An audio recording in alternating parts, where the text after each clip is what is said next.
هذا البرنامج برعاية شركة عبد الله هادي بالحارث وشركائه، مؤسسة كاكايا التجارية، مجموعة سعود بن محمد العويس SOG، استديو ألحان.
مساء الخير عليكم جميعا وحياكم الله مشاهدينا الكرام.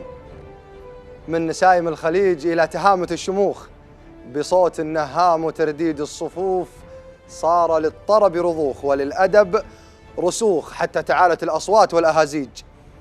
أستهل لقائي بكم أعزائي متابعين قناة الأدب والثقافة والموروث الشعبي قناة دايركت في حلقتنا الثالثة من برنامجكم برنامج من الأول، في رحلة موعدكم فيها مع المتعة والذوق والإبداع. برنامج من الأول الحكم فيه هو أنتم جمهورنا العزيز، والفائز الأول فيه هو أنتم بعد. أنتم أصحاب الكلمة والمنافسة الحقيقية طيلة عرض حلقات الموسم الأول من برنامج من الأول، حتى نعرف من هو المنشد صاحب الجماهيرية الأعلى في الإنشاد والشيلات في الخليج العربي. وأنتم أعزائي المشاهدين الداعم الأول لنجومنا المبدعين في سماء الإنشاد في برنامجنا، وأنتم من يثبت أن الشيلات ذائقة شعبية لها قاعدة كبيرة من الرجال والنساء وحتى الأطفال، وليست كما يصفها بعض من خطف إبداع نجوم الإنشاد الأضواء عنهم أنها موضة وسوف تختفي. الشيلات لها امتداد وجذور مستمدة من موروثنا الشعبي بألحان الأجداد وأصوات جيل اليوم من المبدعين والمنشدين.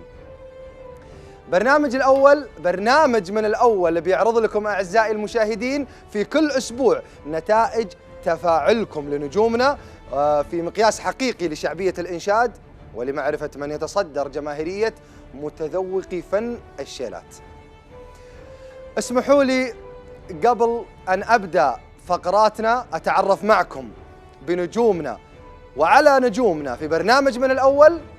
تابعونا ولا تروحون بعيد.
مرحبا بكم مرة ثانية، وحياكم الله متابعين ومشاهدين قناتكم، قناة الأدب والتراث والثقافة والموروث، قناة دايركت، في برنامج الإنشاد والإبداع، برنامج من الأول.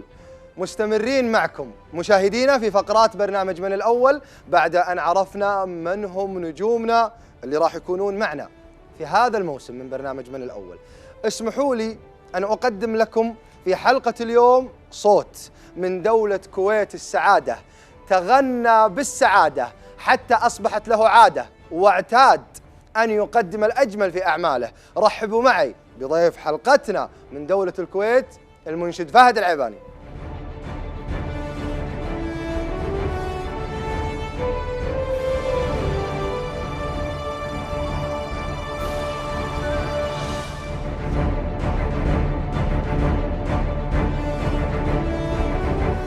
معاكم اخوكم المنشد فهد العيباني من الكويت، مواليد 13 ديسمبر 1989، متزوج لله الحمد وعندي بنت. بديت في مجال الشيلات قبل 3 سنين، وانا ان شاء الله اراهن على جمهوري، وان شاء الله اني راح اكون في المراكز الاولى. جمهوري لا تنسون تصوتون لي على رقم 280، وانا اراهن عليكم بعد.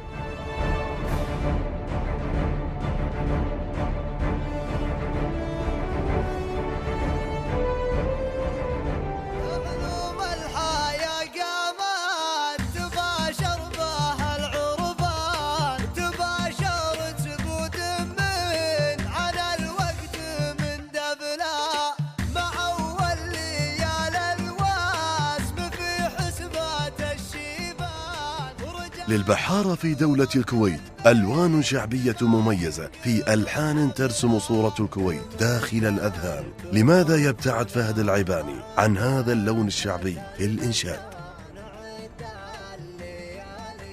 طبعا البحارة هم تاريخ الكويت مع البادية، وبحكم بيئتي اللي هي البادية فأنا اتجهت لهذا اللون من الشيلات، لكن البادية والبحارة عينين في راس فهد العيباني.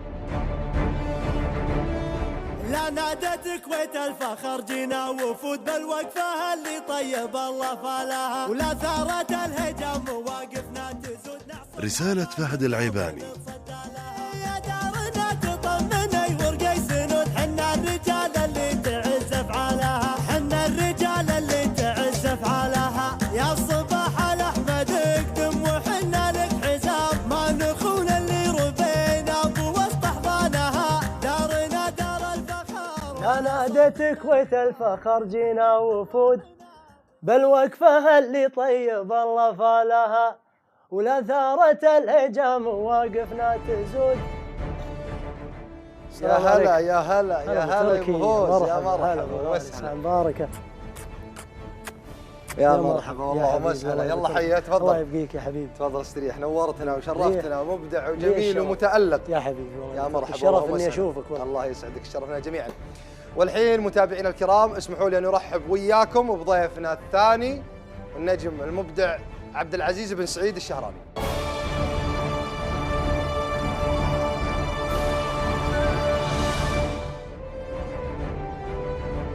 معكم اخوكم عبد العزيز بن سعيد، مشترك في برنامج من الاول على قناه دايركت. انا سعيد جدا ومتشرف اني متواجد مع النخبه الطيبه من المنشدين في مجال الشلات بشكل عام، ولا قصور في البقيه، وباذن الله ان نحقق اللقب. انا اللي علي بسويه باذن الله، ووقفاتكم مشهوده مع عبد العزيز بن سعيد في كل مكان وفي كل زمان، فما نخلى منكم ولا انعدم. الله يبيض وجيهكم بياض يغار منه السحاب. لا تنسون اخوكم من دعمكم برقم التصويت 320.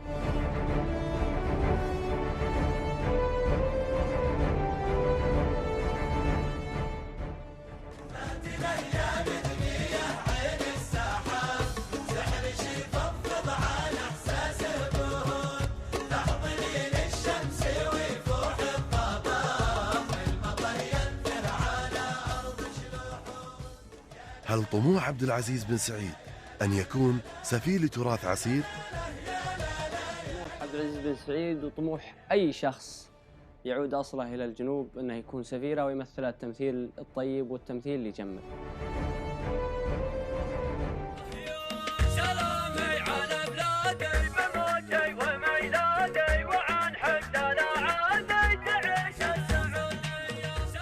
رسالة عبد العزيز بن سعيد. عسى الله يديم علينا الأمن والأمان ويحفظ الملك سلمان وولي عهده ويحفظ شعبها ويديم علينا الأمن والأمان. وأقول رفرفي يا راية العز من فوق الغمام، وابشر ابشر يا وطننا ليا حان الوعد، كلنا من دون حدك على الخط الأمام، لا اشتعل من نار الأيام براق ورعد.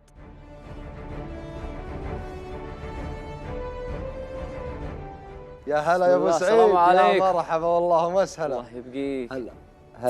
هلا بوين دنياك، يا مرحبا ومسهلا. يلا حياك، ودي اعرف ايش اللي قساك. يا الله يبقيك مرحبا طول والله عمرك. ومسهلا. هلا غالي. هلا ابو عواد، شلونك؟ هلا اخبارك؟ يا كيف مرحبا. الحال؟ حياك الله. ديوانيه تشرف. الله يطول يا عمرك. مرحبا والله يسلمك ومسهلا. ويبقاك. حياكم الله، منورينا ومشرفينا، الله. وانا سعيد جدا على المستوى الشخصي. يطول عمرك ويبقيك. سلم. مشاهدينا الكرام، فاصل قصير، لا تروحون بعيد، ونعود لكم ونرجع لكم ونستكمل بقية فقراتنا.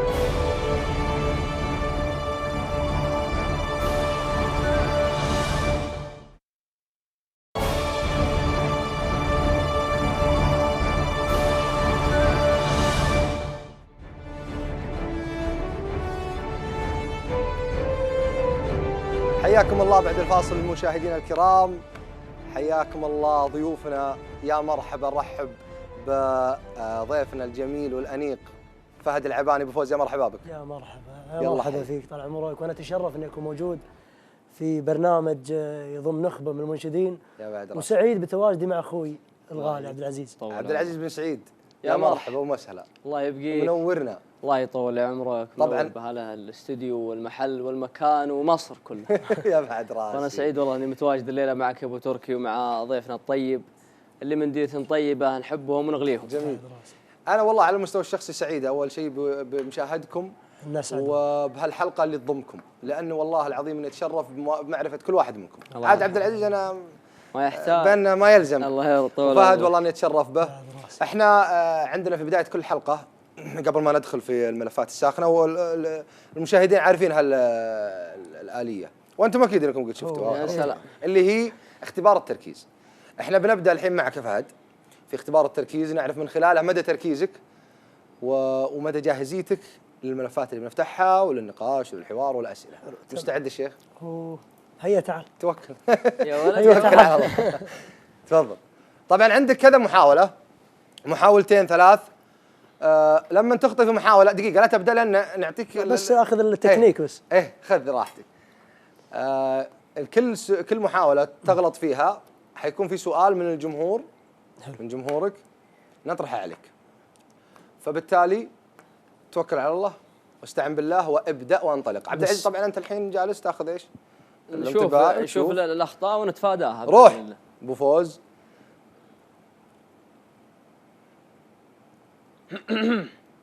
يعني وش لو دي يا عبد العزيز؟ تنحنح لي بكره. تنحنح لي بكره. حلو وقف. احد سمع شيء؟ اي سمعنا كلنا، الناس كلهم سمعوا. وقف. صار صحون ما طيب كان. خلينا ناخذ الحين سؤال تفضل. من الجمهور.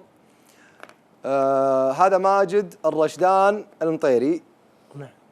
يسألك يا فهد، يقول فهد العباني وصل لشريحة كبيرة من جمهور الخليج والوطن العربي حتى أصبح اسمه بارز ومعروف.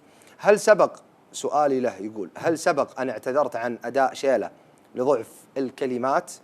وما هي مقومات؟ لا خلينا ناخذ هذا الشق الأول. هل سبق أن اعتذرت عن شيلة لضعف الكلمات؟ شوف، هي دائما ترى تسبب إحراج. إيه.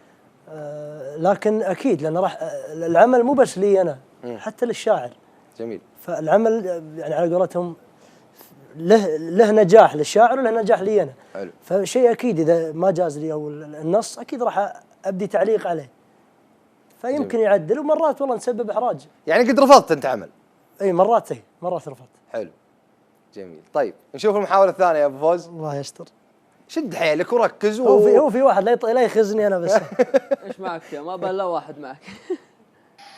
بس وقف طال عمرك. أنت اختصرتها من البداية. بدك تعطيه السؤال الثالث مرة واحدة من الحين. طيب في سؤال ثاني طال عمرك يا أبو فوز من الشاعر اللي نمسي عليه بالخير ماجد لفا الدحاني. يستاهل أبو لفا، من الشعراء المبدعين والمتألقين في الكويت. سؤاله لك يقول أقرب شيله لقلبك يا فهد. والله كل شيله شالها فهد العيباني لها مكان في قلبه. وكلها قريبة لقلبك كلها ولا متفاوتة؟ قريبة لكن في هو سؤاله هذا هو وش هي؟ اعتقد الجمهور يدري فيها. شيله مرت الذكرى، كلمات الشاعر سلطان المسمى. طيب أنا أبيك تسمعنا شيء من هذا الحين. ابشر. مرت الذكرى على بالي وانا بالي معاك، ويا كثر ما مرت الذكرى على البال وطريت. سلام. افهق عقالي واشغل موتري وارقب سماك، والله ان شارعك يعرفني واعرفه بيت بيت.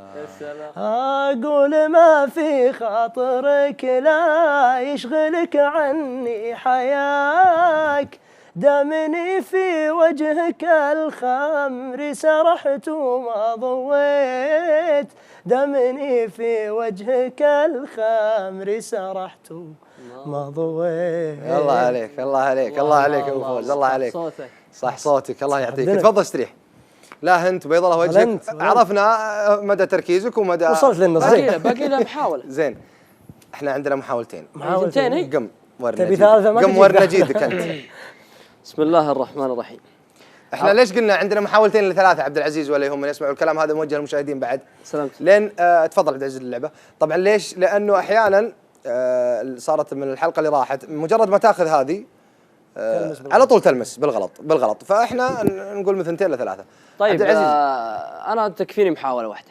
يعني وش ذا تصريح انه انت تركيزك عالي يعني؟ يلا. نبي نشوف الحين. محاولة واحدة بس. عرفت المقطع الرياكشن ذاك، يلا يا رب مقتعين. يلا يا رب مقتعين. الحين بندعي لك. بسم الله الرحمن الرحيم. لا تنازلت انا عن مركز يا الثانية. عيال، ما عليكم. طيب تنازلت عن اسمع. الثانية ترى. لا انا مركز تنازلت عن ما عليك الثانية. ما عليك. وحدة ترى. شلون؟ هو قال وحدة. إيه لا بس دقيقة، انت قبل شوي مسكت العصا بيدينك الثنتين ولا بيد واحدة؟ بيدين ثنتين. بيدينك الثنتين تقدر تمسكها بيدينك لا لا الثنتين. ما عليك، مركز معك. يلا ايه واضح التركيز. بسم الله الرحمن الرحيم. وترتني وانا هنا يا عبد لا العزيز. لا لا. يا طيب من البداية تحت. ما شفت انت ترى غلط. من تحت ترى. طيب. ما شفت الناس كلهم شافوا. طيب بسم الله. خليني اول شيء اركز في بسم الله الرحمن الرحيم. حلو.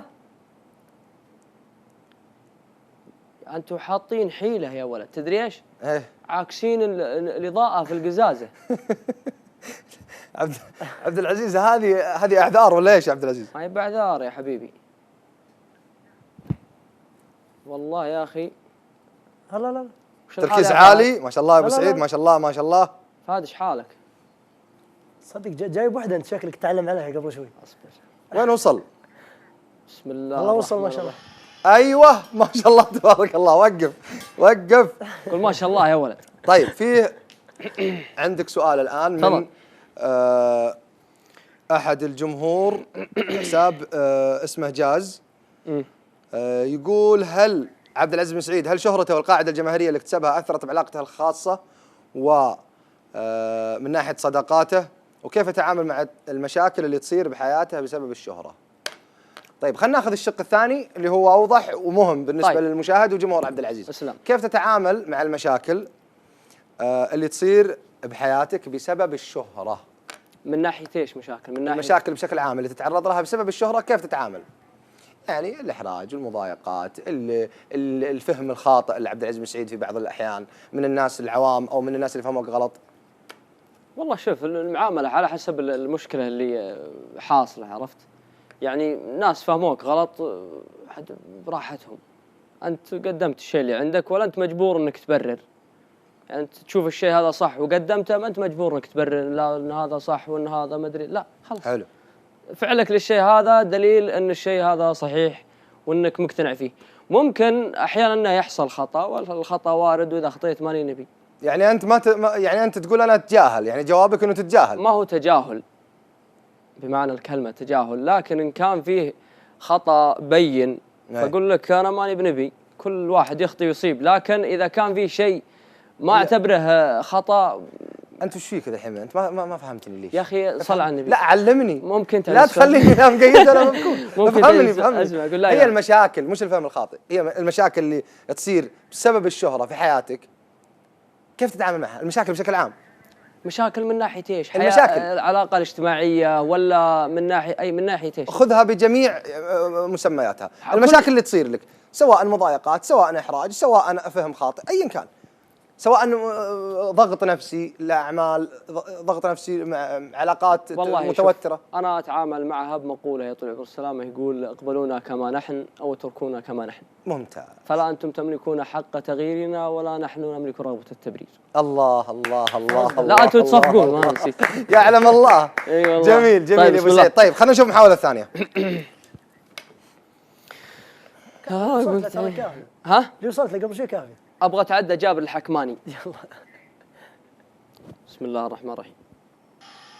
أصبر ما قد تعديته. لا لا لا. ها. ما قد بديت. طيب هذه اللي كنت أتكلم عنها اللي هي المحاولة اللي تكون من البداية. عشان كذا تفضل.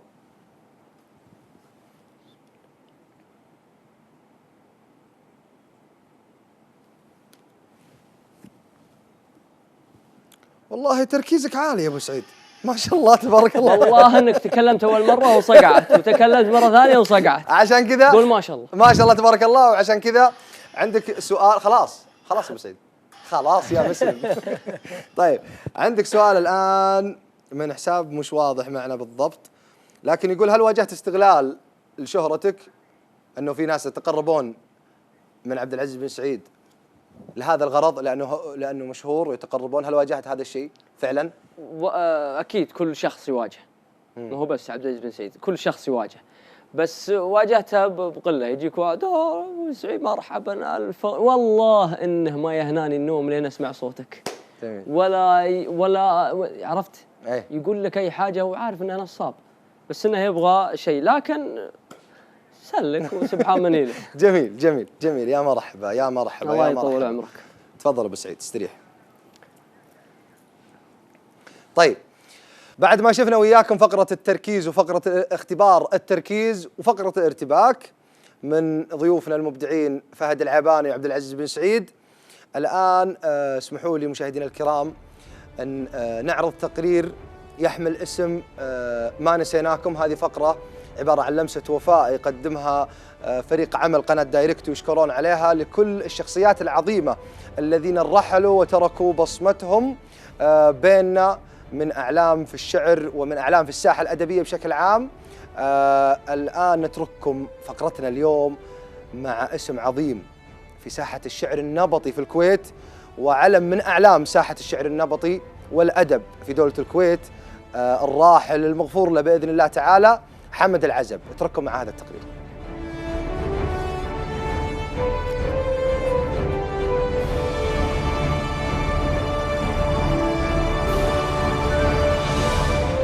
الإعلامي الكويتي حمد العزب. هو حمد العزب العجمي، شاعر وأديب كويتي له ديوانه الخاص والمميز للشعر من خلال مسيرة 35 عاما، قدم من خلالها الكثير من شعراء عصرنا الحديث وأثره الباقي للأدب النبطي الشعبي الحديث من خلال حاضنته الأدبية لشعراء النبط التي كان يطل كل أسبوع من خلال شاشة التلفزيون عبر برنامج ديوانية الشعر النبطي.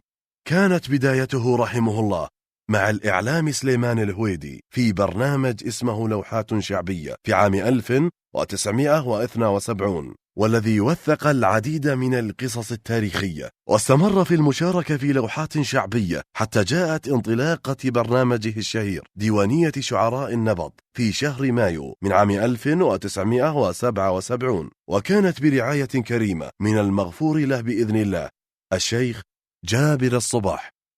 كان العزب موسوعة للتراث الشعبي الكويتي من خلال مساهماته الكبيرة في التوثيق الأدبي والشعبي لكثير من القصائد والقصص الشعبية، كما شارك في تأسيس ديوانية شعراء النبط، وقد ساعده في ذلك رحمه الله قوة الذاكرة وسرعة الحفظ وحضور الخاطر وسرعة الجواب. ومن مؤلفاته رحمه الله ديوان تحفة الجزيرة وإصدار اسمه سالفة وقصيدة لم يرى النور إلى حينه. توفي الأديب والشاعر الكويتي حمد العزب رحمه الله في تاريخ 21/5/2014 بعد معاناة طويلة مع المرض. النمر بن عدوان وحمود هو حمود العرفجي صاحبه، يقول برق العاج يا حمود قمت استخيله شوف عين نورها تقل ضحت تقل نيران يوم طلع الرملة بيوم وليلة من غب سيله يمتل الجو.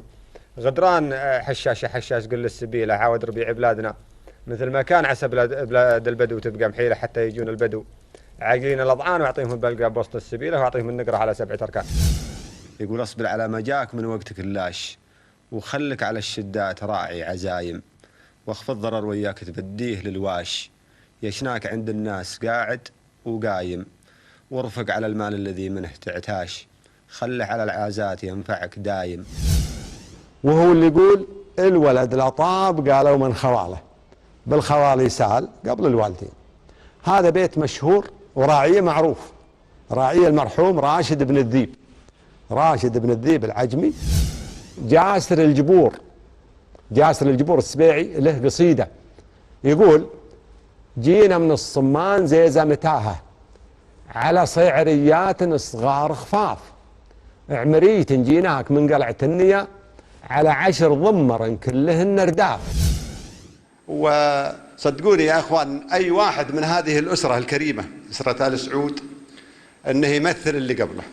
والشاعر يقول سكه الشيبان تمشيها العيالي جاب ذاك الذيب ذيب في محله.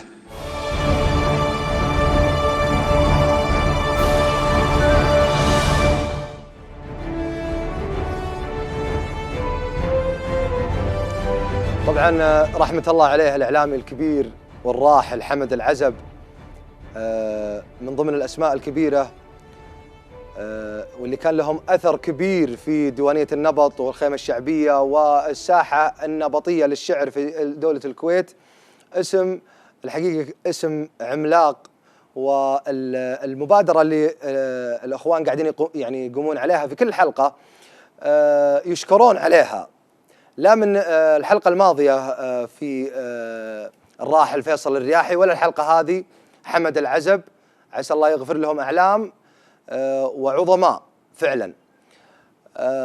فهد، بعد ما شفنا التقرير نبي نسمع تعليقك على التقرير اللي شفناه لحمد العزب الله يغفر له. الله يرحمه ويبيحه. طبعا هو من المؤسسين لديوانية شعراء النبط وتتلمذ على يده العديد من الشعار وأثرى الساحة الشعرية في البرنامج نفسه اللي هو ديوانية شعراء النبط عبر سنين. يعني أذكر من يوم كنا صغار احنا نطالع ونتابع بالتلفزيون. فالله يرحمه ويبيحه ويرحم أموات المسلمين جميعا. عبد العزيز، نبي نسمع تعليق عن الشاعر حمد العزب من قامات الشعر في دولة الكويت. فنسأل الله أن الله يرحمه ويغفر له إن شاء الله، ولا تنسونه من دعواتكم وجميع موتى المسلمين. الله يرحمه.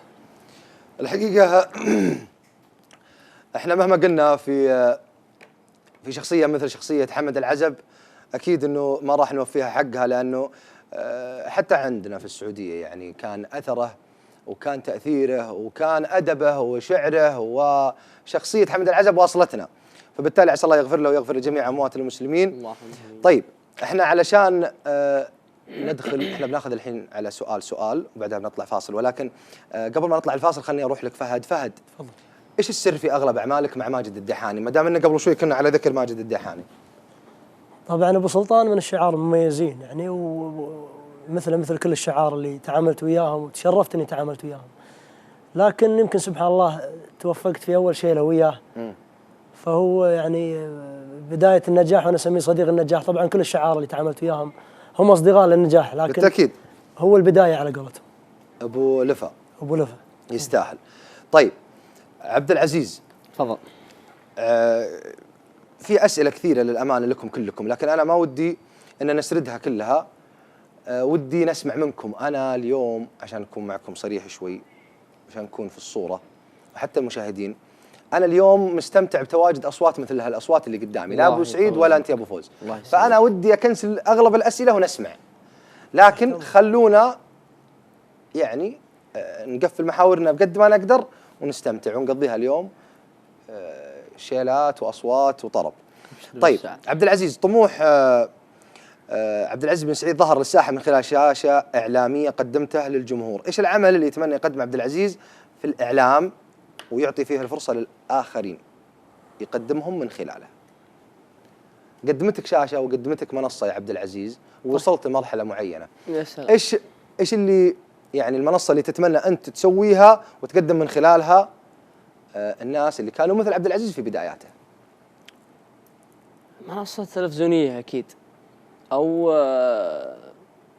منصة أو برنامج مثلا بيكون أو برنامج مهتم بالأصوات؟ يوتيوبي تقريبا. يعني يكون له لو أتيحت الفرصة. لو اتيحت الفرصة، لأن هذه المرحلة مرينا بها جميع. أن الواحد في بداياته يحتاج واحد يدعمه، يحتاج أنه يظهر للساحة عشان الناس يعرفونه.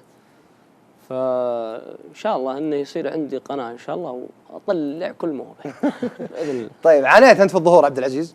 والله شوف، ما أقول لك هذيك المعاناة، لكن كان في سبحان الله، يعني ما أدري كيف، يعني لين ساقتنا الأرزاق الماحن فينا. عسى الله يوفق ذا الوجه. طيب أبو فوز، نفس السؤال اللي بيسأله اللي سألته لعبد العزيز، عانيت في البداية في الظهور؟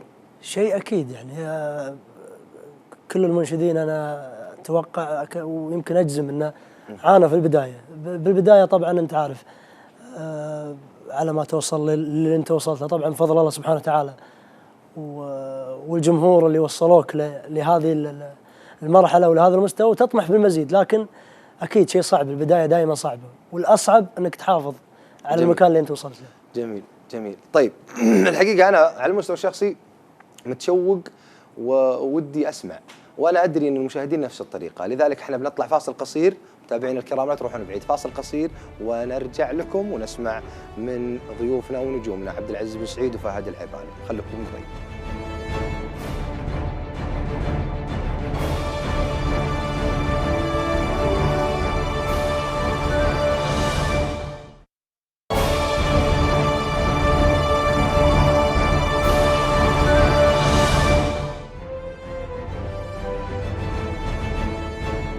حياكم الله مشاهدينا الكرام بعد الفاصل مع ضيوفنا ونجومنا لهذه الحلقة، المنشد فهد العيباني والرائع عبد العزيز بن سعيد. يا مرحبا فيكم. الله يطول عمرك. أبو فوز، ايش بتسمعنا من الآخر؟ نبي نكسر رتم الأسئلة والطابع الحواري، نبي نستمتع وننطرب، والمتابعين أكيد أنا أدري أنه هذه رغبتهم. أبشر بالسعد. وجهك أول السعد. المشاعر قبل لا أعرفك بليده، كن بين الحب وشعوري عداوة، يوم طالع نظرة العين العنيدة، ابتسم وتصير بعيوني غشاوة، من حلاك ضيع الجملة المفيدة، وانت من راسك ليا رجلك حلاوة، وانت من راسك ليا رجلك حلاوة. يا سلام يا سلام، صح صوتك ما شاء الله تبارك صح الله صوتك. جميل جميل جميل يا ابو فوز. ابو سعيد، شو يقول يا ابو سعيد؟ نبي نسمع شيء كذا يرجعنا للايام الجميله الخوالي. طبعا ما اقصد فيها العتبات عشان ما تكون فاهمني غلط. بتجيك لا الحين نبي نسمع شيء. ابشر بالسعد. طيب قول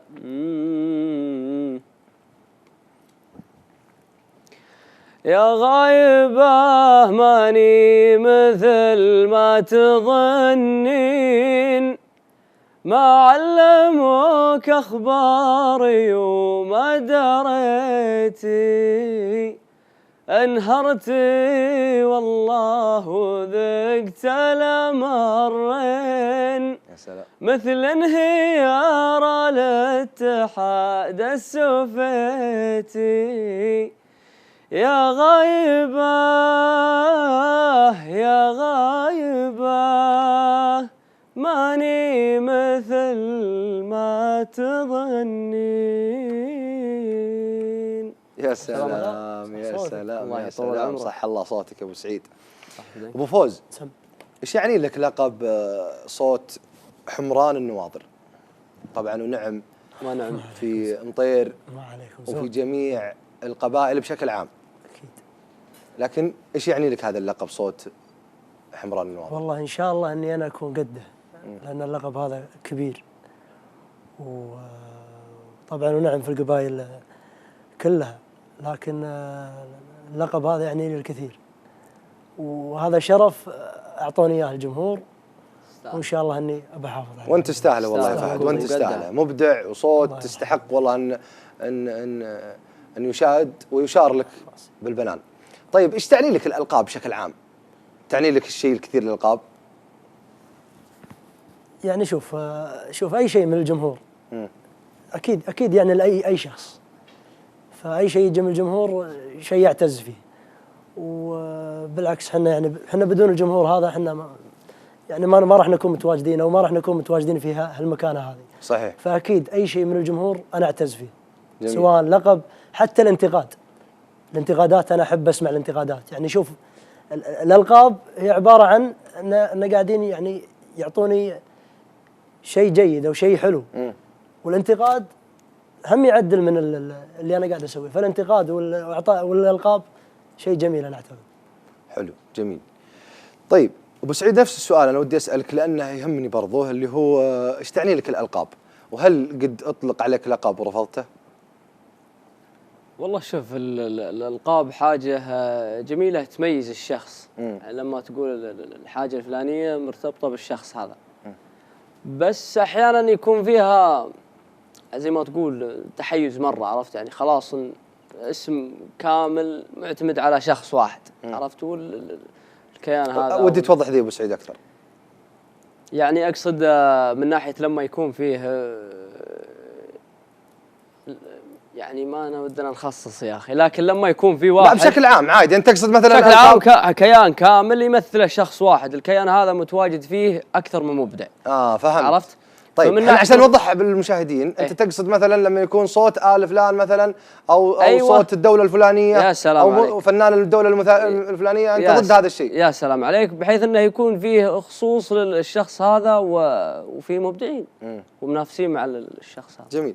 يعني أنت الحين من قريب قاعد تقول ضد اللقب ودك إن أبو لا أبو فوز. أنا فهمت. لا بدا رجاي ضارب بيننا. ما عليك. احنا جايين سوا. احنا معنا. يا سلام عليك. بس أنا بقول شغلة، هو صوت حمران النواظر. جميل. اللي هو لقب، أو مثلا صوت شهران مثلا.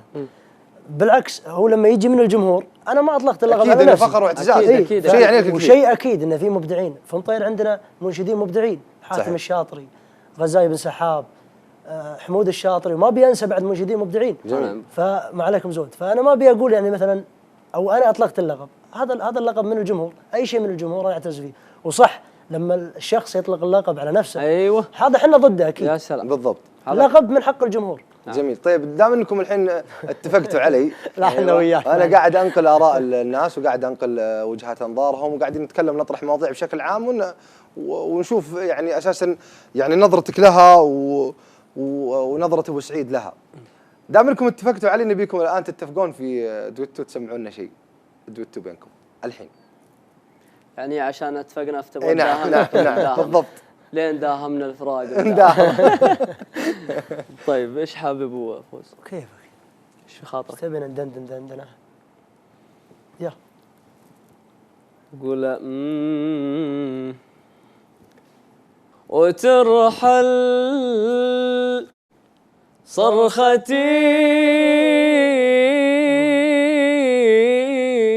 تذبل في وادي لا صدى يوصل سلام الله، ولا باقي أنين زمان الصمت يا عمر الحزن والشكوى، يا خطوة ما بغت تطوى على الخطوة على غرم السنين.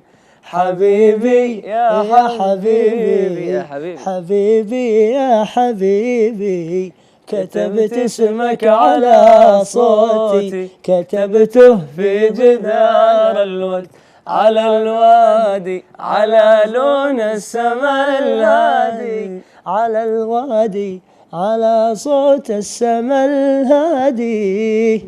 وترحل صرختي تذبل في وادي لا الصدى يوصل. الله الله الله الله الله الله، يا سلام يا سلام دعت. سلام، صح الله اصواتكم. صاحب بدنك. طيب انا بيقول الحين جايك فهد في سؤال. طرحك بعيد جدا عن يعني الالوان التراثيه اللي في الكويت، ايش السبب؟ وجايك برضو بيمتد هذا السؤال بيتشعب لسؤال ثاني، لكن خلينا ناخذ الحين جواب على السؤال الاول. بالعكس. طرحك بعيد عن الوان الكويت. لا بالعكس، انا قدمت فن الفرنسي في شيلة لقبلت من كلمات اخوي الشاعر صلاح حسن الرشيدي، ومن الشيلات الناجحه. اي بس الفرنسي اعتقد انه فن القبيله نفسها، انجاز التعبير. وان كاني انا بس يعتبر تراثي، ما نختلف، ولكنه تبع يعني تبع القبيله نفسها، فن راجع للقبيله، يعني موروث القبيله نفسها. لكن اتكلم بشكل عام، فهد العيباني منشد يحسب على الكويت، وصوت يحسب على دوله الكويت، الوان الكويت، تراث الكويت، اعمالك تجاهها قله. انا فهمت قصدك مثلا البحاره، ما البحاره بشكل عام، الوان تراث الكويت بشكل عام. الوان التراث انا اشوف اني قدمت، لكن يمكن معظم الاعمال تكون خاصه فما انتشرت. اي ولا قدمت، يعني قدمت من الفنون التراثيه، والقبليه ترى تعتبر تراثيه. حلو. في المكان نفسه، يعني الدحه، الفرنسي مثل ما قلت، العرضه، هذه تعتبر من الالوان التراثيه وانا قدمتها. لكن الالوان الثانيه بحكم اني انا انتمي لبيئه قبليه، ونعم في طبعا عندنا الحضر، ونعم فيهم اللي هم اللي عايشين عند البحاره والنواخذه والنهام. حلو. طبعا لهم مكانه اكيد خاصه عندي انا، لكن على قولتهم انا انتمي لبيئتي اللي انا نشأت عليها. حلو، جميل جميل. طيب لون وخط فهد العيباني، وش تعتبر نفسك انت مميز فيه، او وين تشوف نفسك فيه؟ انا حاليا الحمد لله اللهم لك الحمد، قدمت تنوعت في الاعمال. قدمت الحزين، قدمت الطربي، قدمت اللي هو الشواش. فهذا الطموح، اني اقدم كل شيء يرضي الجمهور. طبعا ارضاء الجمهور غايه لا تدرك بالضبط، لكن نحاول نحن نرضيهم، ولحد الحين ان شاء الله احنا نبي نرضيهم ان شاء الله باذن الله. طيب انا برجع لك فهد واتكلم عن ساحه الانشاد في الكويت بشكل عام، لكن خليني اروح لعبد العزيز بن سعيد. عبد العزيز، اعمالك مع المنشدين، انجاز التعبير، الدويتو وما الدويتو، وتعاونك مع المنشدين الثانيين ضعيف جدا او قليل جدا، ينعد على الاصابع، ليش؟ وكيف تعلق على هذا السؤال وبتجاوب؟ والله شوف، كل واحد في الساحة الإنشادية أو أي منشد يتمنى أنه يسوي مع دويتو مع الأسماء الكبيرة في الساحة الإنشادية. حلو. وأنا والله أني أتشرف يشهد الله، والشيء اللي منعني ما في شيء منعني ترى أني، والأصح أن الأعمال حقتي أساساً ما هي بالواجد. إيه. بشكل عام. إيه بشكل عام. إيه. في أعمال بس ما هي أقول لك أنها واجد مرة يعني يمديني أنوع. أنا عندي سياسة، أنزل العمل ياخذ حقه، أنزل العمل اللي بعده. لو اضطريت أني أنزل عملين في وقت واحد عادي، بس في العادة لا، أني يكون لي ترتيب ولي دويتو يعني مع كذا منشد، وأنا أتشرف بها وأعمال ضاربة يعني. طيب أنا عندي مصادر خاصة. يا الله يستر منك أنت. لا أبدا، أمور طيبة جدا. أسلم. تقول إنه في عمل كان قريب من أن يرى النور، العبد العزيز بن سعيد مع منشد، وكان النص جاهز واللحن جاهز، بل كان في فكرة له، ولكن ما تم. الفترة الأخيرة القريبة الماضية ما تم. نبي نعرف إيش العمل ومن هو المنشد وليش ما تم. تتكلم عن شخص معين ولا؟ طبعا فيه منشد. ايوه. اللي هو الراشد. ونعم. أيه. ونعم. انا ابي اعرف. حمد الراشد منشد كبير، واي شخص يتشرف انه يسوي عمل مع الرجال الطيب. نوجه له تحيه طبعا، ويستاهل حمد نوجه له تحيه من هذا المنبر. ايش سالفه العمل؟ ابيك سالفه العمل ان الرجال هذا قال نبغى نسوي دويتو، تقابلت انا والرجال ذا وقلت يلا نسوي مدري، اتفقنا. حلو. قال يلا يا ابو سعيد خلينا نشوف الكلمات، قلنا تم، شفنا الكلمات. قال نبغى فكرة جديدة قبل لا نكلم الشاعر. قلت والله يا أخي أنا أشوف الفكرة الفلانية هذه يمكن تزبط. وجاب فكرة معينة كذا واتفقنا عليها وارسلناها للشاعر. حلو. فالشاعر طبعا صالح بن عير نمسي عليه ابو هزاع بالخير ابو هزاع، والكلمات جاهزه بيض الله وجهه ما قصر، لكن لظروف حمد ولظروفي كون ان نحن ما استقرينا في مكان معين، نحن تاخرنا في تسجيلها. طيب. وحمد عنده التزامات في اعمال اخرى. طيب عبد العزيز، توعد جمهورك انه العمل هذا بيكون قريب؟ انا عندي عمل قريب باذن الله، فيديو كليب. حلو. عمل جديد ينزل، نبدا نرتب على ذاك على رواق. طيب على طاري الكليب، طبعا احنا بنعرض للجمهور عبد العزيز بن سعيد شيء حصري اليوم في هالحلقه، اللي هو يعني انجاز التعبير برومو ومقطع قصير من الكليب، وباذن الله انه ينعرض قريب على قناه دايركت، واللي هو كليب عبد العزيز بن سعيد الجديد.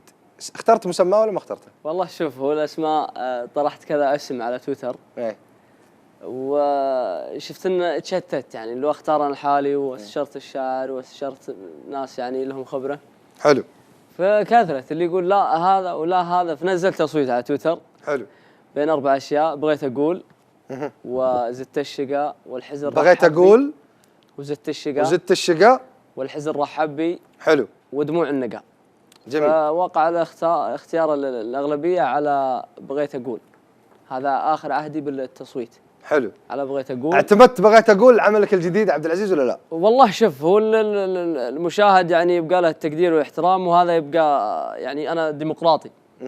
الأصوات ما شاء الله تجاوزت 6000 عليها في 5 ساعات أو أقل. فشفت العالم كلهم مقبلين على بغيت أقول، وبغيت أقول أساساً هو مطلع العمل. فنعتمد إن شاء الله بغيت أقول. حلو. جميل.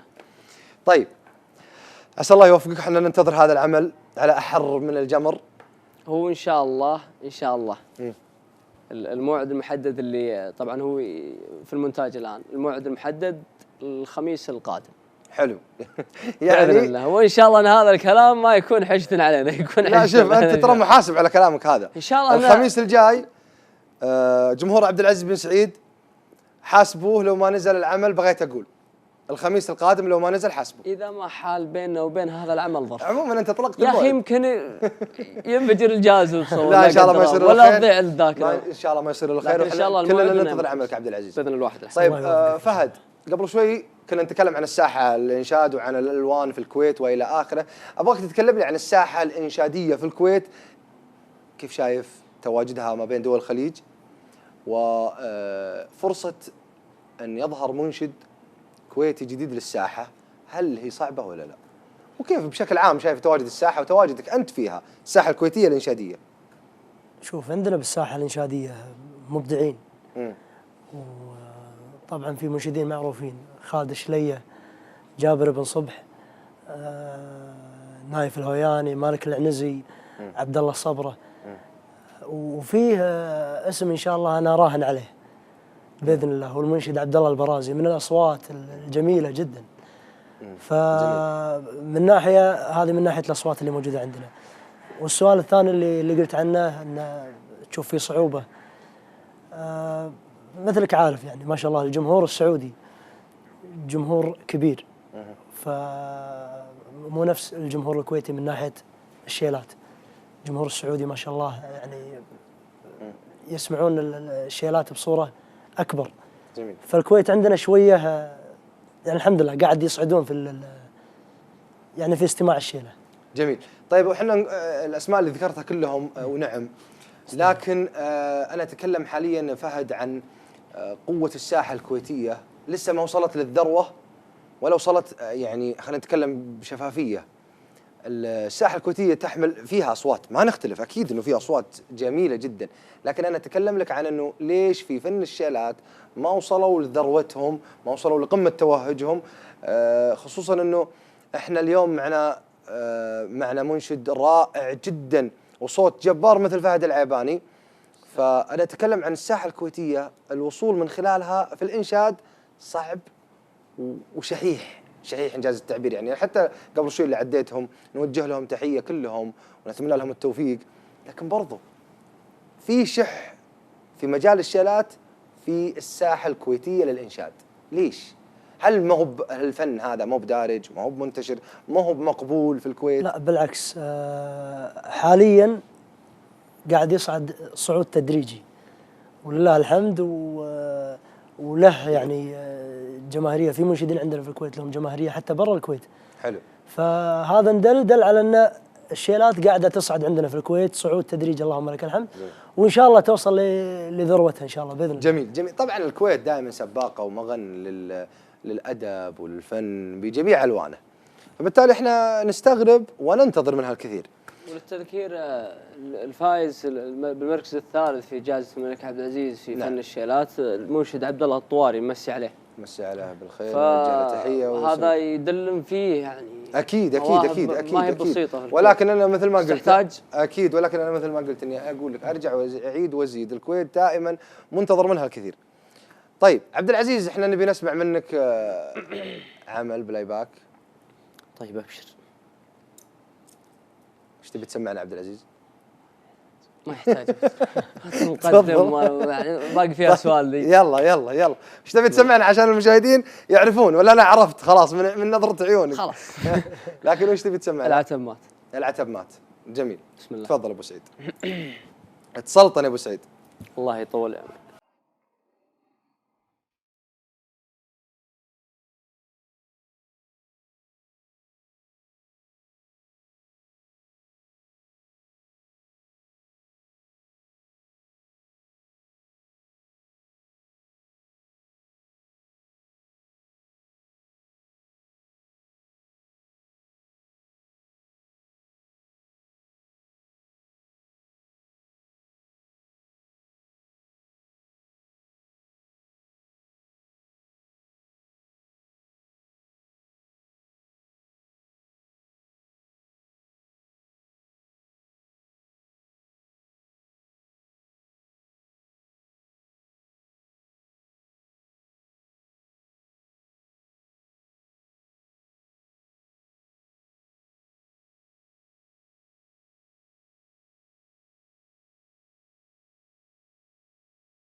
سلامتكم. يا سلام يا الله سلام يطول. يا سلام يا سلام. الله انا على يسلمك. المستوى الشخصي انبسطت مع اني سمعتها اكثر من مره. والله كلماتك اكيد اكيد صح تفضل. لسانك الله ابو يصلح تركي صوتك وصح يا بعد بدنك. راسك. الله صح يطول عمرك. صوتك طيب. مبدع. بدنك الله يطول عمرك. عبد العزيز، العتبمات والاعمال القريبه من لون العتبمات برضو قليله عندك عبد العزيز، وهذا كلام جمهورك من ناحيه الاعمال الوجدانيه. انت لونك وخطك هل تعتبره خط وجداني؟ واذا كان خط وجداني ليش مقل فيه؟ ما اعتبر خط وجداني، خط متنوع. وجداني، حزين، طربي، اي شيء، اي مود. جميل. انت ما تشوف هو- نفسك في كل الخطوط. ان شاء الله. طيب انا عندي سؤال لكم الاثنين في نفس اللحظه يعني. اللي يجاوب الاول. ايه فعلا انا السؤال بوجهه لكم الاثنين. سلام. انت تشوف كمنشد الافضل التجدد يعني التجديد والتنوع ولا التميز؟ اليوم احنا سولفنا فيها انا وفهد. صح. ولكن انا ابي اسمعها الان وابغى المشاهدين يسمعون كلامكم. في قضيه انه انت كمنشد ايش اهم عندك، انك تكون متجدد ومتنوع في طرحك ولا متميز؟ هي معادلتين، انك تجدد وكل مره لون ولا انك تتميز في لون واحد وتكون متميز فيه. تفضل. عندك انت. تفضل. وهقتني كبير يا معود. حطيتها عشان ادور. انا في دبل اللحيه. ان شاء الله. خلاص. شوف، ترى ما فيها خلاف لما يكون تنوع وتميز بنفس الوقت. انت لما تتنوع وتكون تتميز في نفس الوقت يعتبر شيء باهر على قولتهم او شيء ناجح. اما لما اكون مثلا في خط واحد، انا عن نفسي كفهد، الناس راح تملك وراح تكسب بس ناس معينه. ليش ما تكسب الكل؟ تقول حزين، تقول طربي، تقول شواش. طيب جميل. نسمع ابو سعيد ايش يقول؟ ايش رايك في ذا الكلام؟ والله شوف، انا اشوف انها كلها تقريبا نفس بعض. وجهان لعمله واحده. التميز والتجديد. لا انت ممكن تجدد بس ما تتميز. بس مشكله التميز ممكنك تتميز في الحاجه هذه، بس خلاص تبقى على الحاجه هذه تتميز ان هذه منسوبه لك. بس ميزه التجديد انك كل مره تطلع بفكره جديده، كل مره حتى لو ما كنت مميز حتى فيها. لو بس انك تطلع بشيء لا مختلف. عبد العزيز قل لها عشان نكون واضحين شوي. تجدد عادي عندك حتى لو ما كنت متميز. جدد يا اخي، هذا بحد ذاته تميز انك تجدد. لا هلا لا محاولة، اسمع ما هو بتميز. لا يا اخي انا جددت اكيد ان هذا تميز. لا تكتشف نفسك. طيب بس انه يرجع في التميز، انك تجدد تجيب حاجه جديده، هذا يعتبر شيء مميز. يعني انت مع التجدد. انا مع التجدد الطرح. اي تجدد. يعني في الشلات اول ما بدت بدون ايقاع، بعدين ايقاع، بعدين لا انا ما اتكلم على اللون. لا عن خط المنشد. التجدد بدا بدون، يعني تروح عند مايك تسجل، بعدها جاء والله في ايقاع، بعدها مع الايقاع في ناس جابوا لك فن جديد المتوالث، وذي في ناس جابوا لك فن، عرفت؟ كل واحد يعني طلع لك بفكره جديده ومتجدده. جميل يا ابو سعيد، جميل. اقنعك ولا لا؟ ها؟ اقنعك ولا لا؟ هو ممكن دائما يقنعني ابو سعيد. الله يطول يعني عمرك. دائما يقنعني. الله يطول عمرك. لكن انا ابي اسمع من فهد. ايش بتسمعنا؟ سمعكم شيلة اروح المبسمك فدوه. حلو. يا سلام. وحبك داخلي جوا. حلو. اذا ما تقول لي قوه يضيق الكون يا غالي. يا سلام يا سلام يا سلام. طيب نسمعها. طبعا هذه اهداء من فهد العيباني لجميع متابعين قناه دايركت. تستاهلون. ولا عبد العزيز بن سعيد وليك شخصيا. اكيد تستاهلون. احنا هدينا اعمارنا. كلكم تستاهلون كل طيب. يا بعد راسي والله. الله يا الله الله. سلام. صح صوتك. جميل يا جميل سلام. يا ابو فوز. حفظنك. العمل هذا يقودني لسؤال اللي هو بعض الأعمال ومنها هذا العمل لك أنت فهد، وكأنك تغازل فيها فن الأغنية، كأنك تغازل فيها فن الأغنية. فهل يعني أنت قاعد توجه رسالة أنه راح يغير قالب الشيلات أو تستنسخ ألحان الأغاني إلى شيلات وتمزج ما بين هالفنين؟ لا بالعكس، انا ما اتوجه للفن الغنائي. طبعا الفن الغنائي يختلف عن الشيلات، لكن والدليل ان في بعض المغنيين قاموا يشيلون شيلات، وهذا دليل ان الشيلات طاغيه على الاغاني. انا وجهه نظري متواضعه طبعا. طيب انه انت قاعد الحين، طيب هل ممكن الحين الشيلات اللي قاعده تقدم بالحان اغاني، هل يغازل جمهور الاغاني من خلال هالالحان هذه؟ لا بالعكس، انا اشوف ان اكثر حتى الاغاني اللي تتغنى ياخذونها من فلكلور اللي هو تراث يعتبر مثلا لاي دوله معينه. فبالعكس انا اشوف ان الشيلات فن جميل، وانا بالنسبه لي الحين قاعد على قولتهم يطغى على الاغاني. طيب انا على طاري هذا الكلام كله، انا من اليوم قاعد اسمعك انت وابو سعيد دندنون اليوم، وقاعد تجيب بعض الالحان الغنائيه وقاعد تدندنها من اليوم بشكل جميل ورائع. عموما احنا اللي بنسمع الحين منك دندنه بسيطه الالحان اللي سمعتني اياها قبل شوي قبل الحلقه، وبعدها بنتكلم في هذا الموضوع، ناخذ راي ابو سعيد فيه، لان احس كذا من عيونه عنده كلام في هالجانب. لكن لا اصبر مو بالحين لا مو بالحين. ايش بتسمعنا ابو فوز؟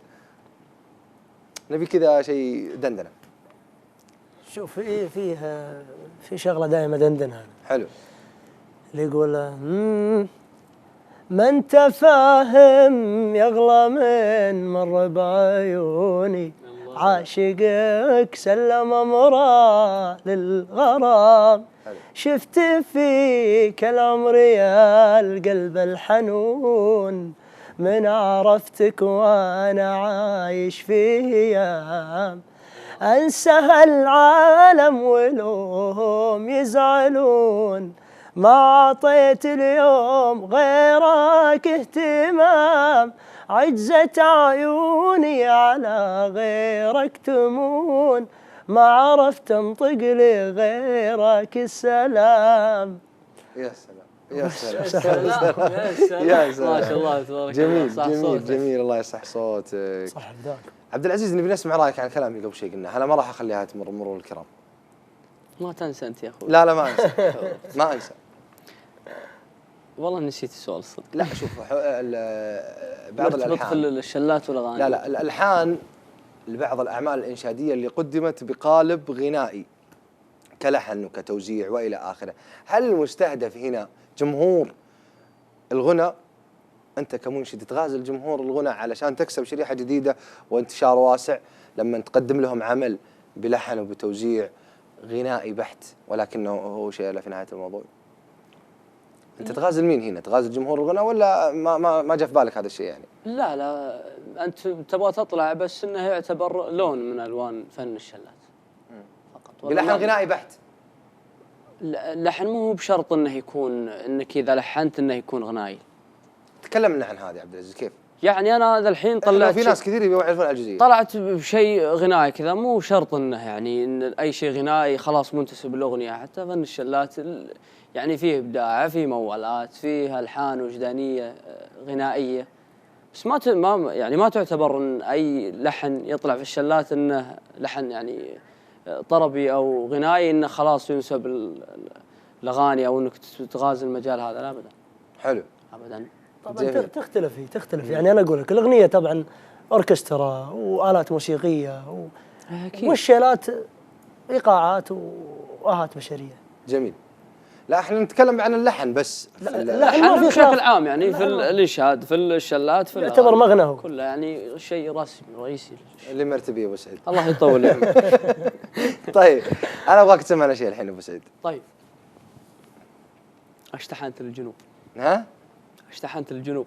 يا سلام. اقول شاقني جو الجنوب وهواها، يوم جيت بها عروس الجنوب، والضباب عانق جبالها، والله اني ميت في هواها، حبها في القلب بين الجنوب، وانزعج لو ينزعج بالها. سلامتكم. يا سلام يا سلام يا سلام. جميل. طيب الحقيقة احنا عندنا دايم فقرة 5 في 5. طبعا اللي ما يعرفون المشاهدين انه انتم اعطيتوني كل واحد منكم اعطاني كرت الكرت هذا كل واحد كاتب فيه 5 أسئلة موجهة للثاني. طبعا هذا كرت عبد العزيز بن سعيد وأسئلته اللي موجهها لفهد، وهذا كرت فهد اللي موجه الأسئلة فيها. هو غش من واحد، مسي عليه بالخير، يوسف العتيبي. طيب. قال لك ابو فيصل وغش. انا ما حد علمني شيء. بس انا اوريك. طيب بنبدا معك فهد. تفضل. في الأسئلة اللي وجهها لك عبد العزيز بن سعيد. عبد العزيز بن سعيد سألك السؤال الأول، يقول وش سر شيلة مرة الذكرى؟ ويقول انها واصلته معلومة انه انت طلبت من الشاعر فكرة ومضمون القصيدة اللي هي قصيدة مرة الذكرى. نعم. ها؟ محددة، يقول اكتب في القصيدة. يقول هذه القصيدة الوحيدة. انا ودي اعرف مصادرك انت. لا هو انا لقطها في طرف سالفة. حلو. قال انا في قصايد واجدة تجيني من الشعراء وانا الحنها وادفها. جميل. بس القصيدة هذه يقول انا اخترتها وقلت حط لي فيها شارع، حط لي فيها بيت.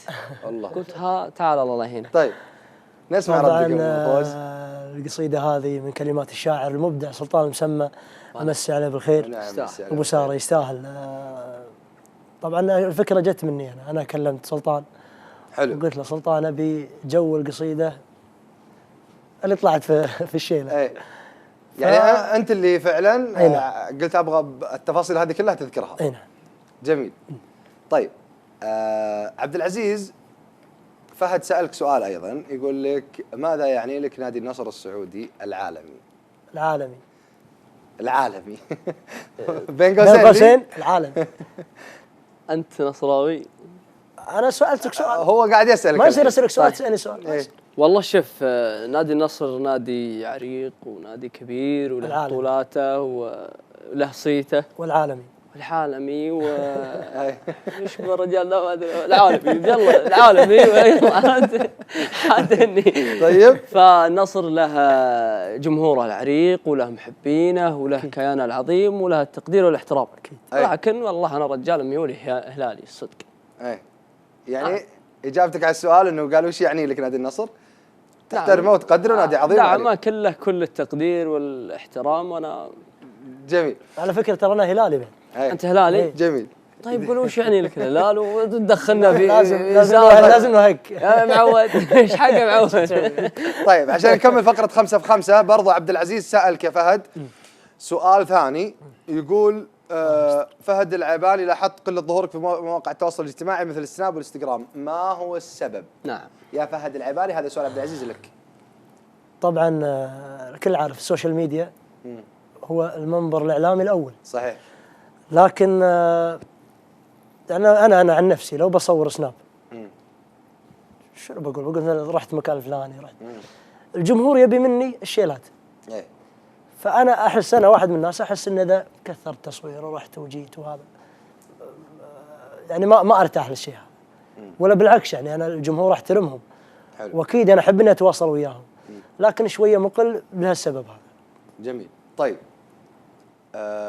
فهد السؤال توني استوعب ان السؤال هذا ممكن ينقلب علي يعني. من ناحيه التقليل، بس انا اقصد لا انت ترى هذا ما هو مقلل، اللي بعد المقلل يعني مره مقلل يعني في السوشيال ميديا قصدك؟ ايوه مره مقلل يعني على الاقل شوي. انا ترى طبعي كسول. ويمكن يعني هذه سياسته بعد فهد في مواقع التواصل الاجتماعي. طيب السؤال الثاني اللي وجهه لك فهد يا عبد العزيز، قال لك بما انك هلالي ليش ما سمعنا لك عمل في الهلال كعمل انشادي؟ بما انك هلالي يعني. بما انك هلالي طبعا. اكيد. والله شوف طبعا هو مهد لك بالسؤال الاول حق النصر عشان السؤال الثاني علشان يجيب لك السؤال الثاني. تكتيك هذا تكتيك. حسيت اني في استوديو تحليلي بعد المباراة. تكتيك. والله شوف الهلال يستاهل والله كل خير، ولكن خلني اطلع لي اعمال ذا الحين. بعدين ان شاء الله خلني اطلع اعمال العمري ذا الحين من ناحيه الطلبيه وكذا، بعدين ان شاء الله. طيب من هنا لين تسوي عمل للهلال نبي تسمعنا شيء الحين للهلال. ابشر.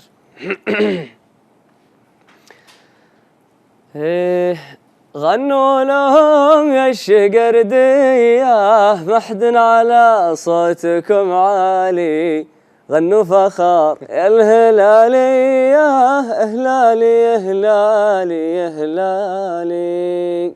يا سلام يا سلام يا سلام. طيب فهد، عبد العزيز قاعد يقول لك ما هو سر لقب فهد عجب؟ مصادر قوية الولد ده. انت ايش دراك انت؟ ما هو سر لقب فهد عجب؟ طبعا مسي عليه بالخير اخوي اللاعب احمد عجب، اللاعب الدولي اللي مثل نادي الكويت، نادي القادسيه ومنتخب الكويت، ولعب في الدوري السعودي، لعب في نادي شباب. كنت ايام النادي قبل لا ادش في مجال الشيلات كنت العب. طبعا هذا الشيء اللي ما يعرفونه اغلب الناس عن فهد العباني، انه كان قبل ما يدخل عالم الشيلات كان لاعب كرة قدم، بل المصادر اللي عندي تقول انه لعب في 5 أندية. تكلم لنا عن هذا وتكلم لنا عن لقب فهد عجب. طبعا لعب في 5 أندية من الصغر. طبعا الهواية ما الهواية، بحكم ان الوالد بعد كان يلعب في نادي خيطان في الكويت، وكان يلعب في المنتخب ايضا. ما شاء الله. ووقف لما جيت هنا. وانا وقفت الكوره لما جتني فوز، الله يصلحها ان شاء الله. الله يصلحها ويرزقك بالله ان شاء الله. فهد عجب لاني كنت اقلد احمد عجب. اي فالنادي فهد عجب. قاموا ينادوني فهد عجب. راس حربة اجل ابو فوز. هي مهاجم لازم.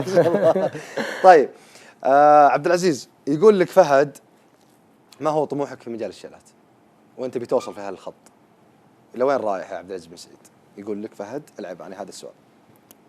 والله الطموح ان عبد العزيز بن سعيد اي شله يقدمها ولا شيء يقدمه انه يوصل للناس.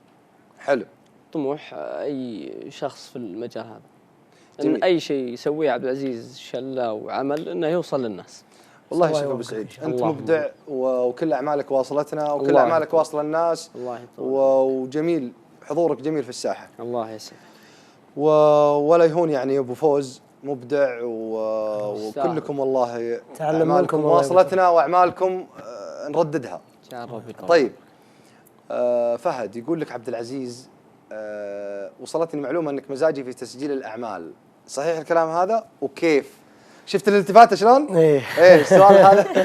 هو انا اقول لك اللي وصل لك المعلومه هذا بعد اللقاء راح فيها. مصادر قويه. صح. مزاجي المزاجيه هذه مشكله، تسبب لي مشكله، لان يعني مرات اجي مزاجي كلش ما لي خلق اسجل شيله، ومرات المود عالي يعني يعطوني 10 شيلات ما عندي مشكله، ومرات وحدها تكسل فيها. فهذه مشكله، عز الله مشكله، وان شاء الله اني اوخر عنها ان شاء الله يا رب. طيب ان شاء الله. علشان هالشفافيه احنا وصلنا لسقف عالي في الشفافيه بينكم وعجبتني صراحه. نبي نفصلها الحين قبل ما نختم فقره 5 ب5، باقي سؤال او سؤالين لكل واحد منكم. نبي نسمع الحين شيء منك فهد كذا تغازل فيه احاسيس المشاهدين وانا وابو سعيد، دائما ما انساك. الله يطول عمرك. دائما. طبعا في شيله انا احب اسمعها، اللي يقول طبعا ما هي بلي، لكن من حلاوتها تمنيتها دائم. يا سلام. يقول هيه عليك ارسل مراسل الغرام بلا فتى الاحزان، وتقل ردي يذبح طاري الفرقاء ويحييني، ونادي يا فلان اقرا رسائل طالبك يا فلان، ولي في شف غرامك ويش سوى في شراييني. يا سلام وسلامتكم. يا سلام يا سلام يا سلام. طيب عبد العزيز. طيب ما ان اليوم جمعه ايه فنعطيها ابد ابوك الشيخ. الله يطول عمرك. انت كريم وحنا تستاهلوا، نستاهل والمشاهدين يستاهلوا. قول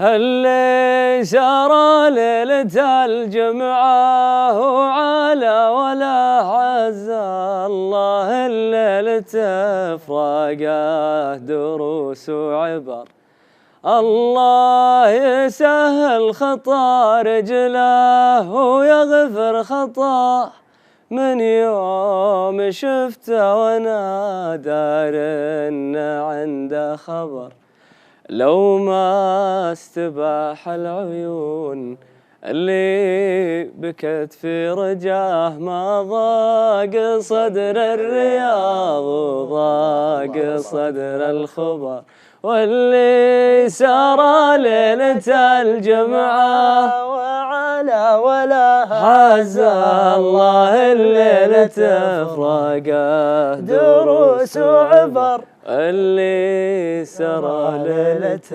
الجمعة وعلى ولا عز الله الليلة فراقه دروس وعبر. الله الله الله الله يا اخي، والله ما ودي اختم ولا ودي اخلص ذا الحلقه. الله يسعدك. طيب علشان نختم فقره 5 ب5، فهد عبد العزيز، اعتقد انه وصلنا عندك. عبد العزيز، فهد يقول لك كيف تقيم تجربتك في برامج الواقع اللي شاركت فيها؟ على عجاله على اساس الوقت داهمنا يا اخوان. نقيمها تجربه ناجحه ولله الحمد، ومن افضل التجارب اللي تبقى في الذاكره. يا سلام يا سلام، وانت تستاهل كل الخير. الله يطول. وان شاء الله طيب. وان شاء الله انه السكه والمجال قدامك واسع، وفي تجارب ان شاء الله باذن الله تظفر بها افضل وافضل. طيب سؤال عبد العزيز لك يا فهد الاخير، يقول لك في عمل سجلته او فكره ناوي تسجلها وتراجعت عن الفكره بسبب احد منعك، انه شاف انها ما تناسبك؟ يعني عمل غزلي او يعني عرفت. والله فيه طبعا، امسي عليه بالخير. الوالد هو مرجع لكل شيء يسوي، لازم اني اقول له كل شيء. الله يطول بعمره. اللهم امين. هم ترى هم البركه يعني، توفيقنا اللي احنا وصلنا له أي. من رضاهم والتوفيق بعد الله سبحانه وتعالى. جميل. فانا اقول لك ان في فكره كانت في بالي وما جازت للوالد. طبيعي انت اكيد في هالحاله بتكون معذور، والله يطول بعمره. عسى الله يطول بعمر والدينا جميعا. يرحم الله. طيب احنا في نهايه الحلقه وصلنا الى المطاف الاخير في حلقتنا. انا والله اني مبسوط جدا يا الربع على المستوى الشخصي، بعيدا عن البروتوكولات، بعيدا عن الكلام المصفصف. انا مبسوط جدا. اول شيء اني سويت هالحلقه بوجودكم انتم، نجوم كبار واصوات يعني نستمتع جدا في سماع دندنتها وسماع الاعمال اللي تقدمها. لا ابو فوز فهد العيباني ولا عبد العزيز بن سعيد، كل التوفيق نتمناه لكم. كلمه نبي نسمعها من كل واحد منكم توجهها لمتابعينك، لمحبينك، للاصدقاء، لجمهورك بشكل عام، الجمهور اللي كان متفاعل فعلا معكم، وشيء يعني مهول خصوصا لما اعلنا عن تواجدكم معنا، وبشكل عام يعني مع كل النجوم اللي معنا في البرنامج. فبالتالي نشكر الجمهور على تفاعله. انا ابغاك توجه لك كلمه الان يا فهد، وبعدها نسمع كلمه عبد العزيز. تفضل. طبعا اولا اشكركم على يعني اختياركم لي في هالبرنامج اللي ضمن نخبه من المنشدين المبدعين اللي انا اتعلم منهم ولا زلت اتعلم منهم، وشرف كبير اني اكون متواجد في حلقه انت تقدمها يا ابو تركي. بعد راسي والله بفوز. واخوي الغالي بعد عبد العزيز اللي نسمع اعماله وتشرفنا ان شفناه. الله يسلمك. والطاقم اللي ما قصر صراحه، خليه نحل شغاله. اي والله. وقاعد تقدم العمل في شيء وفي صوره حلوه. يستاهل. وان شاء الله ان شاء الله القادم اجمل، وعسى الله يوفقنا وياكم. وانتم منتظر منكم الجميل دائما لانكم جميلين. الله يطول في عمرك. عبد العزيز. اقول انا سعيد الحقيقه اني متواجد الليله في الحلقه الجميله، وجودك طال عمرك، وجود المبدع فهد وحبايبنا اللي خلف الكواليس، عسى الله يعطيهم العافيه.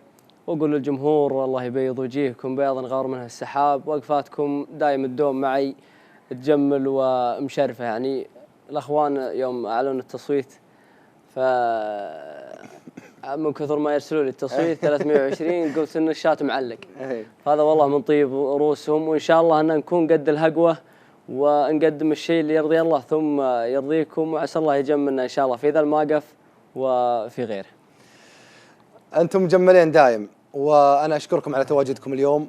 الحقيقه في نهايه هالحلقه انا احب طبعا انا بستاذن الشباب وباصدمهم، انا بختم وابغى التختيم بعمل يعني بدوتو كذا تكون الختمه من عندكم. طيب احنا وصلنا لنهايه الحلقه، جهزوا لنا عمل الحين تختمون به بينكم. احنا وصلنا لنهايه الحلقه، في نهاية هذا المطاف نشكركم جمهورنا الغالي على تفاعلكم الغير مستغرب. الحقيقة ال 24 ساعة الماضية كان في تفاعل يشار له بالبنان ويثلج الصدر، لا من ناحية تواجد ضيوفنا اليوم ولا من ناحية التفاعل على مستوى النجوم كلهم المشاركين. الحقيقة أنا اليوم مستمتع بتواجد ضيوفي عبد العزيز بن سعيد وفهد العيباني. إلى الحلقة القادمة إن شاء الله نلتقيكم بضيوف جدد راح نعلن عنهم في نص الأسبوع القادم. بعد نهاية الحلقة بإذن الله سوف تعرض نتائج التصويت للنجوم قاطبة، وبإذن الله حنشوف وتشوفون التفاعل، وبنشوف أيضا كلنا تفاعلكم مع النجوم خلال الأسابيع القادمة. إلى أن نلتقيكم الأسبوع القادم مع ضيفين ونجوم جدد، نستودع لكم الله. أنا محسن بن تركي، تصبحون على خير. تفضلوا. أصيح عند القصر يا أهل الله، والقصر لله والقمر لله، والله ضع نوره على نوره. تقول الله يطعني واقول الله يسبق بي، جنوبي النثار لما على غيمة جنوبية، واحس النيل يا قالت فديتك يا عرب ربي، ترى قصفي جبال بها مع الريح الشمالية. تقول الله يطعني واقول الله يسبق بي، يا سلام، جنوبي النثار لما على غيمة جنوبية، على غيمة جنوبية. يا سلام يا سلام يا سلام يا سلام.